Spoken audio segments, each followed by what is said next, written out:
Hello everyone, welcome to our channel the learning companion. Maths के term 1 के exam से पहले सारे फॉर्मूलेस आपको अच्छे से रिवाइज हो, that is very very important. So इस वीडियो में हम ट्रिग्नोमेट्री के जितने भी आपके फॉर्मूलेस हैं, जितने भी आपके कॉन्सेप्ट्स हैं जिनसे एग्जाम में क्वेश्चन आ सकता है, वो सभी रिवाइज करेंगे। सबसे पहले हमें देखना है कि हाइपोटेन्यूज, परपेंडिकुलर एंड बेस एक राइट एंगल ट्राइंगल में क्या होता है। तो हाइपोटेन्यूज आपको पता है, hypotenuse is the longest side. जो आपकी राइट एंगल के सामने वाली बिल्कुल अपोजिट साइड जो होती है वो आपके पास हाइपोटेन्यूज होती है।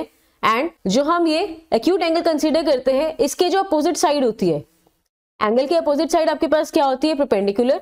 एंड एंगल की एडजेसेंट साइड आपके पास क्या होती है, बेस। नेक्स्ट है आपके पास ट्रिग्नोमेट्रिक रेशियोज। ये भी बहुत ज्यादा इंपॉर्टेंट है, ये आपका ट्रिग्नो का बेसिक बनाते हैं। अगर ये आपको आती हैं तो आप कोई भी क्वेश्चन सॉल्व कर सकते हो। तो सबसे पहले आपके पास साइन थीटा। साइन थीटा आपके पास किस किस की रेशियो होती है, perpendicular by hypotenuse. Similarly cos theta आपके पास किसकी रेशियो होती है, base by hypotenuse. And tan theta आपके पास किसकी रेशियो होती है, perpendicular by base. I hope कि आपको ये रेशियोज अभी तक बहुत अच्छे से लर्न हो चुकी होंगी, बट अगर आपको अभी भी नहीं लर्न हुई है तो इसको लर्न करने की ट्रिक है, दैट इज पंडित बद्री प्रसाद हर हर भोले सोना चांदी तोले। वैसे तो आपको ये रेशियोज लर्न होनी चाहिए, बट अगर आपको अभी भी नहीं लर्न है तो आप हमारी इस ट्रिक की वीडियो देख सकते हैं, तो आपको ये रेशियोज बहुत अच्छे से लर्न हो जाएंगी। नेक्स्ट देखते हैं साइन कॉस टैन से आप कोसिकेंट, सीकेंट एंड कॉट कैसे निकालते हो। तो कोसिकेंट आपको पता है कि साइन का रेसिप्रोकल होता है, तो कोसिकेंट आपके पास हो जाएगा hypotenuse upon perpendicular. Similarly secant जो है आपके पास कॉस का रेसिप्रोकल होता है, तो सीकेंट आपके पास क्या हो जाएगा, hypotenuse upon base. And cot हमारे पास टैन का रेसिप्रोकल होता है, तो कॉट थीटा की वैल्यू आपके पास क्या हो जाएगी, बेस बाय परपेंडिकुलर। तो ये आपकी थी ट्रिग्नोमेट्रिक रेशियोज। ये 6 रेशियोज आपके टिप्स पे होनी चाहिए। नेक्स्ट है आपके पास इन ट्रिग्नोमेट्रिक रेशियोज के अलावा आपको ये दोनों रेशियोज भी लर्न करनी है। इनसे कभी कभी डायरेक्टली क्वेश्चन आ जाते हैं।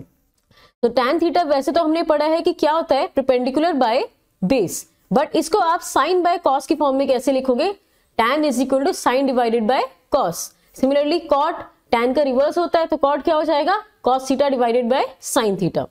तो इतनी रेशियोज आपको लर्न करनी है। नेक्स्ट देखते हैं आपकी पाइथागोरस थ्योरम। ये भी मोस्टली बच्चों को आती होती है। तो थ्योरम क्या है आपके पास, हाइपोटेन्यूज का square is equal to perpendicular का स्क्वायर प्लस बेस का स्क्वायर। यहां से आप हाइपोटेन्यूज की वैल्यू निकाल सकते हो, या परपेंडिकुलर की या बेस की। परपेंडिकुलर की वैल्यू आपके पास क्या हो जाएगी, पी का square is equal to hypotenuse का स्क्वायर माइनस बेस का स्क्वायर। बेस का स्क्वायर आपके पास सिमिलरली क्या हो जाएगा, इज इक्वल टू हाइपोटेन्यूज का स्क्वायर माइनस परपेंडिकुलर का स्क्वायर। सो आपकी पाइथागोरस थ्योरम थी। इससे आप अगर आपको राइट एंगल ट्राइंगल में कोई भी एक साइड आपकी मिसिंग है, आप थर्ड साइड निकाल सकते हो। अब एग्जाम में कैलकुलेशन इजी बनाने के लिए आपको स्क्वायर्स 1 to 30 तक के स्क्वायर्स एंड ये 3 स्क्वायर रूट्स 1 to 10 तक के तो मोस्टली सबको याद होते हैं, एंड 11 to 20 तक के भी कुछ बच्चों को याद होते हैं, बट आपको 11 to 30 तक के स्क्वायर्स बिल्कुल टिप्स पे होने चाहिए, तभी आप एग्जाम में अपना टाइम सेव कर सकते हो। आपकी कैलकुलेशंस बहुत ज्यादा इजी हो जाएंगे अगर आप ये स्क्वायर्स लर्न कर लेते हो। एंड ये इंपॉर्टेंट स्क्वायर रूट्स, तो √2 की वैल्यू आपको याद होनी चाहिए, दैट 1.414 होती है। And √3 is equal to 1.732 and √5 is equal to 2.236। तो यहां से आप प्लीज इसका स्क्रीनशॉट लेके आप squares and important square roots की वैल्यू एग्जाम में जाने से पहले एक बार जरूर रिवाइज कर लेना। नेक्स्ट आपके पास पाइथागोरस ट्रिपलेट्स। अब पाइथागोरस में आप या तो इस इक्वेशन को लगा के अपने थर्ड साइड की वैल्यू निकाल सकते हो, या आप इजी वे आपका क्या है कि आप ये सारे ट्रिपलेट्स लर्न कर लो। तो इसमें जो आपकी सबसे लार्जेस्ट नंबर होता है, that will be your hypotenuse. And जो आपके बाकी दो जो नंबर्स बचते हैं उसमें से एक आपका परपेंडिकुलर हो जाएगा एंड एक बेस हो जाएगा। तो आपके कुछ ये पाइथागोरस ट्रिपलेट्स हैं जो आपके 10th के मैथ्स के सिलेबस में यूज होते ही होते हैं। तो फर्स्ट है आपके पास 3 4 5। 3 4 5 से ही हमने क्या बनाया है, 6 8 10। एंड 3 4 5 से ही आपके पास क्या बना है, 9 12 15। सिमिलरली 5 12 13 आपके पास एक है, 7 24 25, 8 15 17, 9 40 41 एंड 20 21 29। ये 8 ट्रिपलेट्स अगर आपने लर्न कर लिए तो आपकी कैलकुलेशन इजी हो जाएगी। कुछ क्वेश्चंस तो ऐसे होंगे जिसमें आपको कुछ भी कैलकुलेशन करनी ही नहीं पड़ेगी।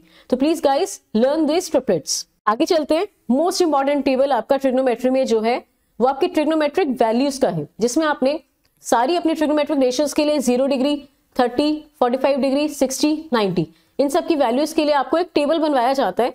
तो ये आपका टेबल बहुत ज्यादा इंपॉर्टेंट है। इस टेबल को लर्न करने के लिए मैंने एक ट्रिक भी बताई थी आपको अपनी पिछली वीडियोस में।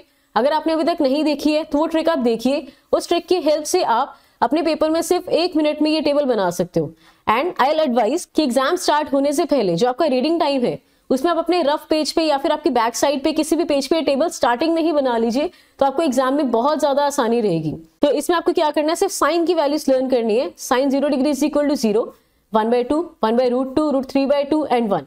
अगर आपने साइन की वैल्यूज लर्न कर ली तो कॉस आपको पता है कि उल्टा लिख दीजिए साइन का बिल्कुल, एंड टैन हमें पता है क्या होता है, साइन डिवाइडेड बाय कॉस। तो आपने साइन और कॉस की वैल्यू लिख दी, तो उन दोनों को डिवाइड करके हम टैन की लिख सकते हैं। कोसेकेंट क्या होता है आपके पास, 1/sin।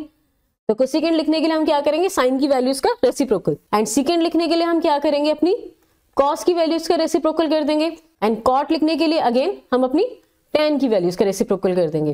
तो अगर आपको इस टेबल की ट्रिक याद है तो आप 1 मिनट में अपने एग्जाम में ये टेबल कंप्लीटली बना सकते हो। एंड अगर आपने टेबल ऑलरेडी बना के रखा है तो क्वेश्चंस में गलतियां होने के चांसेस भी बहुत कम रहते हैं। सो गाइस प्लीज इस टेबल को बहुत अच्छे से 2-3 बार एग्जाम से पहले भी बना के देख लो, एंड एग्जाम स्टार्ट होने पर अपनी किसी रफ पेज पे, रफ शीट पे टेबल बना के रख लेना। नेक्स्ट देखते हैं इस टेबल के कुछ इंपॉर्टेंट पॉइंट्स है। दैट इज ये टेबल हमें क्या दिखाता है, दैट साइन की वैल्यू आपकी 0 डिग्री पे 0 है एंड 90 डिग्री पे 1 है। दैट मीन्स की जो साइन है आपका 0 to 90 डिग्री पे क्या कर रहा है, increase. Sine increases from 0 to 90 degree.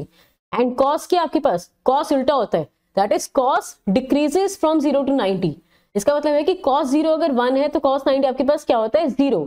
तो कॉस आपका क्या है, डिक्रीज होता है, दैट इज कॉस की वैल्यू आपकी कम होती है। एंड एक और इंपॉर्टेंट रिजल्ट इसमें से क्या निकलता है, जो आपकी साइन और कॉस की वैल्यू है वो कभी भी 1 से बड़ी नहीं हो सकती। The values of sine and cos never exceeds 1। Cosecant और सेकेंड में आपके पास क्या होता है कि उनकी वैल्यूज या तो 1 से बड़ी होंगी या फिर इक्वल टू 1 होंगी। कोसेकेंट और सेकेंड की वैल्यू आपकी कभी भी 1 से कम नहीं होंगी, दैट इज 0 या नेगेटिव आपके पास कोसेकेंट और सेकेंड की वैल्यू कभी नहीं होगी। इनसे आपको एमसीक्यूज क्वेश्चंस आ सकते हैं, तो इन रिजल्ट्स को याद रखना, that sine and cos never exceeds 1 and cosecant and secant की वैल्यू आपके पास या तो 1 होगी या 1 से ग्रेटर होगी। आई होप कि इतने फॉर्मूलेस, इतनी वैल्यूज आपको लर्न हो जाएंगी इजीली। नेक्स्ट देखते हैं ratio of the complementary angles. अब सबसे पहले तो कॉम्प्लीमेंट्री एंगल क्या होता है कि आपके ऐसे दो एंगल जिनका सम क्या हो 90 degree. For example 45 and 45, 35, 55, 60 plus 30, जिन दो एंगल्स का सम 90 डिग्री है वो आपके क्या होते हैं, कॉम्प्लीमेंट्री एंगल्स। एंड इनको हम ट्रिग्नोमेट्रिक रेशियो से कैसे कंपेयर करेंगे, तो आपके पास साइन और कॉस है, साइन और कॉस आपके पास कॉम्प्लीमेंट्री रेशियोज होती हैं। व्हाट इट मींस इज कि अगर आपके पास दो एंगल्स कॉम्प्लीमेंट्री हैं तो उसकी साइन और कॉस की वैल्यू क्या होगी, equal. That is sine 90 minus A will be equal to your cos ए।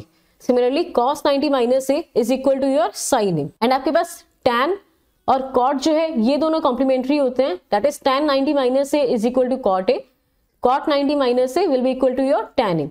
इसी तरह से आपके पास कोसेकेंट और सेकेंट की वैल्यूज जो होते हैं वो भी कॉम्प्लीमेंट्री होती है कि दो एंगल्स का सम अगर 90 डिग्री है तो उनकी कोसेकेंट और सेकेंट की वैल्यूज क्या होंगी, इक्वल। तो आपके पास कौन कौन सी रेशियोज कॉम्प्लीमेंट्री होगी, sine cos, tan and cot and cosecant and secant. ये भी आप लर्न कर लेना कि sine cos, tan cot, cosecant, secant आपके पास क्या होते हैं, कॉम्प्लीमेंट्री रेशियोज। नेक्स्ट चलते हैं 3 मोस्ट इंपॉर्टेंट आइडेंटिटीज। इसमें आपको डायरेक्टली क्वेश्चंस आ जाते हैं इन आइडेंटिटीज से। अगर आपको आइडेंटिटीज याद होंगी तो ही आप वो क्वेश्चन सॉल्व कर सकते हो। आइडेंटिटीज आपके पास क्या है, sine square theta plus cos square theta is equal to 1। First आपके पास ये वाली आइडेंटिटी है, इसको आप दो फॉर्म्स में और लिख सकते हो कि यहां से आप पहले साइन स्क्वायर की वैल्यू निकाल लीजिए, तो साइन स्क्वायर थीटा क्या हो जाएगा, 1 minus cos square theta, and again आप कॉस स्क्वायर थीटा की वैल्यू निकाल लीजिए, that is 1 minus sign square theta. Second identity आपके पास है secant square theta minus tan square theta is equal to 1. तो secant square theta will be equal to 1 plus tan square theta and secant square minus 1 will be equal to your tan square theta. Third है आपके पास cosecant और cot का relation.